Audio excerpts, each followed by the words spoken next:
கிலோவுக்கு 4000 ரூபாய் கொடுக்கிறோம். இதற்கு பின்பு எதற்காக இதை முதலமைச்சர் உயர்த்தினார்? விவசாயிகிட்ட அவர் என்ன கேட்டார்? வந்தவொடனே விவசாயிகிட்ட கேட்டார். ஆர் பாண்டியன் அவர்களை பார்த்தாங்க, எல்லா விவசாய சங்கங்களை பார்த்தாங்க, எங்களை அழைத்து எல்லா விவசாய சங்கங்களும் பேச சொன்னாங்க. உடனடியாக ஏன் அந்த அறிவிப்பு கொடுத்தாருன்னா, நம்மளுடைய உணவுத்துறை முன்னாள் உயர்த்துறை அமைச்சர் சொன்னார், நமக்குள்ள ஒரு மனசாட்சின்னு ஒன்று இருக்கணும். இது வரைக்கும் நம்ம இங்க இருக்கக்கூடிய இல்ல அவரோ ரேஷன் கல்ல இருந்து அரிசி வாங்கி நம்ம வீட்டுல சாப்பிட்டுருக்கோமா? மக்களுடைய பிரச்சனை இது, உண்மையான மக்களுடைய பிரச்சனை.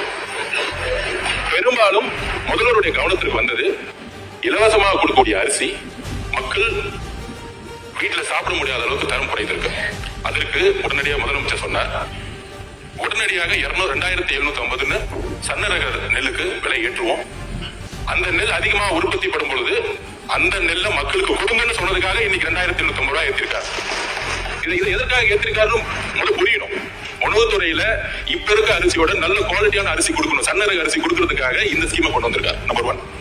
4000 ரூபாய் எதற்காக கரும்புக்கு ஏற்றிருக்காரு அப்படின்னா, விவசாயத்துறை அமைச்சர் சொல்லணும், முன்னாள் விவசாயத்துறை அமைச்சர் அண்ணன் சொல்லணும், கரும்புடைய ஏக்கர் பரப்பளவு இந்த 5 வருஷத்துல, கடந்த 5 வருஷத்துல எத்தனை லட்சம் ஏக்கர்ல இருந்து எத்தனை லட்சம் ஏக்கர் குறைஞ்சிருக்கு. குறிப்பாக வட மாவட்டத்தில் இருக்கக்கூடிய அமைச்சர், இங்க முன்னாள் அமைச்சர் வேலுண்ண இருக்கிறாரு, எத்தனை லட்சத்துல இருந்து எத்தனை லட்சம் குறைஞ்சிருக்கு.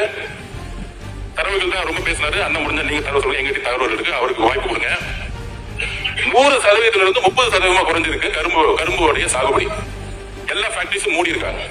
தமிழ்நாட்டுக்கு தேவையான சர்க்கரை அளவு இதே மாதிரி நம்மளுடைய விவசாயிகள் கரும்பு பயிர் நாளைக்கு மகாராஷ்டிரால இருந்து இறக்குமதி பண்ணக்கூடிய நிலைமை வரும். இன்றைக்கு மகாராஷ்டிரால இருந்து வந்துட்டு இருக்கு. இதற்காக தான் நீ 4000 ரூபாய் இன்னைக்கு விலையை அனௌன்ஸ் பண்ணியிருக்காரு. சோ கரும்புடைய உற்பத்தியை கடந்த 5 வருடத்தில் 70% குறைஞ்சிருக்கு, ஆலைகள் மூடப்பட்டிருக்கு. சோ விவசாயிகள் பயிரை விதைய வாங்குறது இருந்து, உரத்தை வாங்குறது இருந்து, உரத்தை வாங்கி அறுவடை பண்ணி அதை எடுத்துட்டு போய் கொள்முதல் பண்ணக்கூடிய இடத்துல 40 ரூபாய் வாங்கினதுல இருந்து குறைந்தபட்ச விலை இல்லாமல் இன்னைக்கு விவசாயிகள் கண்ணீரோட தான் இன்றைக்கு இருந்திருக்கார்கள்.